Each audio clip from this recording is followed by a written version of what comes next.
एक रिसेंटली मैं अभी एक मेरे साथ एक बहुत छोटी सी और बड़ी इंटरेस्टिंग सी एक घटना घटी। आपको उसके बारे में बताता हूँ। और ये हमारी लाइफ में होता रहता है। हम बस उतना ध्यान नहीं देते कभी, और ये आंखों के आगे से निकल जाता है। और कभी कभी जब हम उस पर फोकस करते हैं तो we get goose bumps whenever we remember such stories. So we always get goose bumps, और यकीन नहीं होता कि ऐसा भी हो सकता था।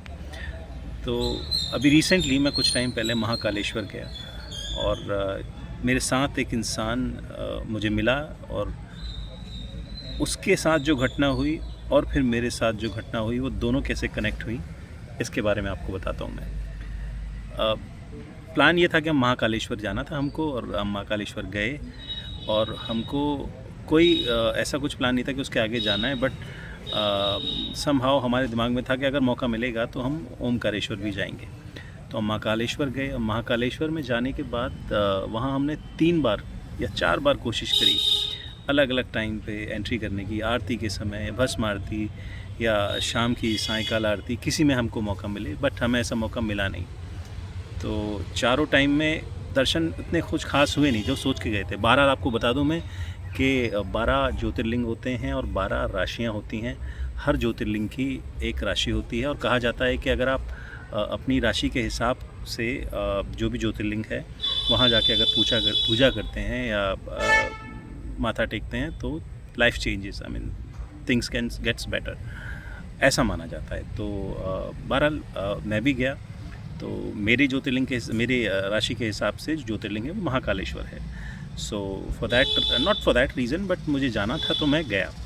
सो हम जैसे कि बताया कि 4-5 बार हमने कोशिश करी, बट हमें दर्शन नहीं हुए। तो मेरा मन बड़ा निराश हो गया। मैंने सोचा कि अब इतनी दूर से आए हैं, जैसा सोचा था एटलीस्ट थोड़े बहुत दर्शन हो जाते, बट ऐसा नहीं हुआ। तो उसके बाद हमने बड़े मन से पत्थर रखे। उसके अलावा सारी चीज़, मतलब स्टे अच्छा था, और वहाँ का जो कॉरिडोर था बहुत खूबसूरत बना रखा है। We enjoyed a lot, but वो जो एक मोमेंट था कि उसके दर्शन करना, वहाँ जाके थोड़ा सा एक आरती में बैठना, किसी भी एक आरती, शाम की, रात की, सुबह की भस्म आरती या कोई और आरती, बट ऐसा नहीं हो पाया। तो बड़ा दिल में मलाल रह गया कि आप इतनी प्लानिंग करके जाते हो और ऐसा हो नहीं पाता। फिर उसके बाद हमने दिल पे पत्थर रखा। हमने कहा छोड़ो, अब नहीं हो पा रहा। शायद जिसकी मर्ज़ी से पूरी सृष्टि चलती है, उसकी बिना मर्ज़ी के हम कैसे दर्शन कर पाएंगे। जब उसकी मर्ज़ी शायद नहीं होगी, उसको ऐसे ही दर्शन कराने होंगे, तो हम ऐसे ही चले गए। उसके बाद बहरहाल हम ओमकारेश्वर गए। अब क्योंकि हमने काफ़ी कोशिश करी थी और ऐसे दर्शन नहीं हो पाए थे, तो हम ओमकारेश्वर गए। ओमकारेश्वर में जाकर भी मेरे दिमाग में वो, जहन में वो चीज़ थी, और वो मलाल था कि मैं उस चीज़ को निकाल नहीं पा रहा था अपने जहन से किसी तरह। ओमकारेश्वर में गए। ओमकारेश्वर बहुत खूबसूरत जगह थी। I mean I could have been distracted कि अच्छी जगह है, बट स्टिल वो जहन में था मेरे महाकालेश्वर का।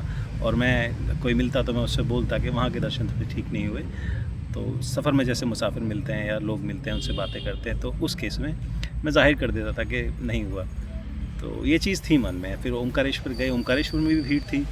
अब वहाँ हुआ क्या, वहाँ पे ये हुआ कि वहाँ पे एक भीड़ क्योंकि बहुत ज़्यादा थी ओमकारेश्वर में भी, लेकिन वहाँ पे भीड़ के ही दौरान वहाँ पे एक शख्स मुझे मिला, एक लड़का था, यंग लड़का मुझे मिला।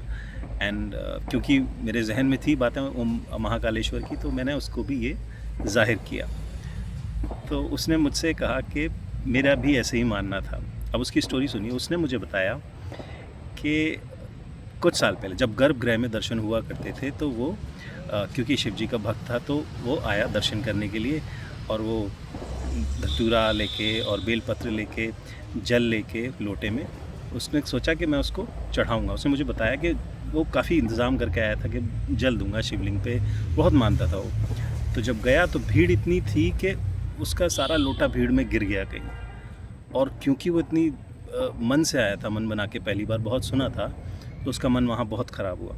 वो कुछ नाराज़ भी हुआ, वो काफ़ी उसकी निराशा भी हुई, और इतना मन उसका खट्टा हो गया कि उसने, मतलब भगवान के आगे बोला कि आज के बाद मैं यहाँ नहीं आऊँगा, क्योंकि मेरे को कभी इस तरह मैंने सोचा नहीं था कि ऐसे दर्शन होंगे। बहुत ही ख़राब दर्शन हुए।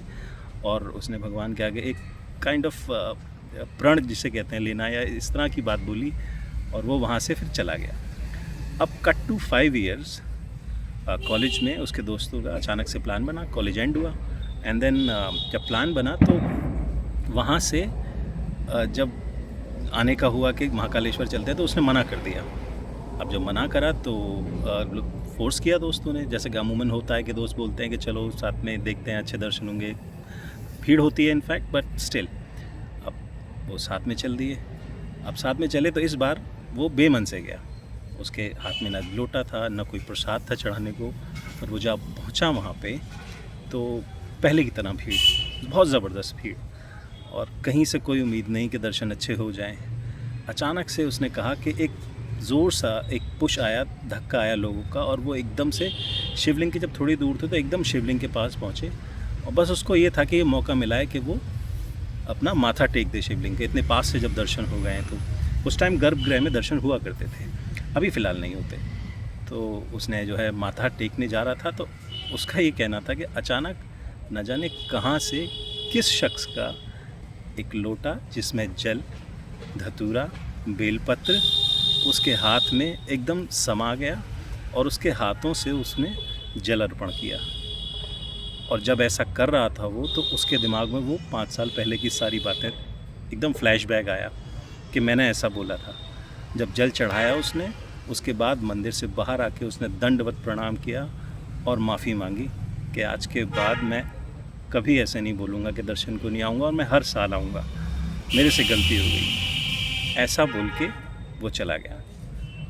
अब कट टू ओमकारेश्वर में, जब उसने मुझे ये बात बताई तो उसके कुछ ही टाइम बाद अचानक से वहाँ पे भी एक पुश आया, और उसके बाद जब मैंने उसको मतलब पुश आया, जब आगे एकदम धक्का आया, लोग गिरे, उसके बाद मैंने उसको उठ के एकदम देखने की कोशिश की, to continue further conversation, and you know what, that person I couldn't find him, he disappeared. Maybe के उस भीड़ की वजह से मैं देख नहीं पाया, या मेरी निगाह उस पर नहीं पड़ी, बट वो इस तरह गायब हुआ कि जैसे मानो वो सिर्फ मुझे बताने आया था कि ऐसा नहीं होता, जब समय होता है तो दर्शन वो तय करता है कि आपको वो कब दर्शन देगा। तो जब मेरे दिमाग में जो इतनी सारी चीज़ें चल रही थी, वो एकदम जैसे मानो साफ़ हो गई, और वो शख्स, वो लड़का सिर्फ मुझे ये मैसेज देने आया था कि ऐसा नहीं है कि दर्शन अभी नहीं हुए, कभी ना कभी होंगे। जब हम अपने घर के मालिक होते हैं, तो हमारे घर में कोई मेहमान हमारी मर्ज़ी से बिना नहीं आ सकता। तो जब जो पूरी सृष्टि चलाता है, उसकी मर्ज़ी के बिना जब पत्ता नहीं हिल सकता, तो हम कौन होते हैं कि उसके दर्शन कर पाएंगे। सो फॉर दैट रीज़न मेरे दिमाग से वो सारी चीज़ें निकली, मैंने अपने मन को साफ़ किया, ओमकारेश्वर के बहुत अच्छे दर्शन हुए, और मैं आया। So some time it happens, sometimes जब आप अपने विचारों से कॉन्फ्लिक्ट करते हैं या कॉन्ट्रडिक्ट होते हैं आपके डिवाइन पावर से, then you know such thing happens, and when you surrender then magic happens. So this is what this story is. And जब भी मैं इस बारे में सोचता हूँ कि उस शख्स के साथ क्या हुआ, और वो शख्स का आना, और मुझको मानो कि समझाना अपनी कहानी के ज़रिए, और फिर एकदम से उसका मतलब भीड़ में गुम हो जाना, मे बी कि मैं उसे देख नहीं पाया, मे बी भीड़ की वजह से वो मुझे नज़र नहीं आया। बट ये एक इत्तेफाक है कि कई बार जब आप ऐसी जगह पे जाते हो और बार बार उस चीज़ को रिपीट करते हो, तो वो फिर खुद आता है सामने और समझाता है बहानों से। अब आप उसको नज़रअंदाज कर दें, ये आपकी मर्ज़ी, और नहीं तो वो अपना काम करता है, और बिल्कुल करता है। आपको कैसा लगा, और आपके साथ भी कभी कोई ऐसी घटना हुई होगी, अगर आप रिमाइंड करें। वैसे अगर ऐसा हुआ है तो प्लीज़ लेट अस नो, और ये कैसी लगी स्टोरी, इसके बारे में भी बताइए।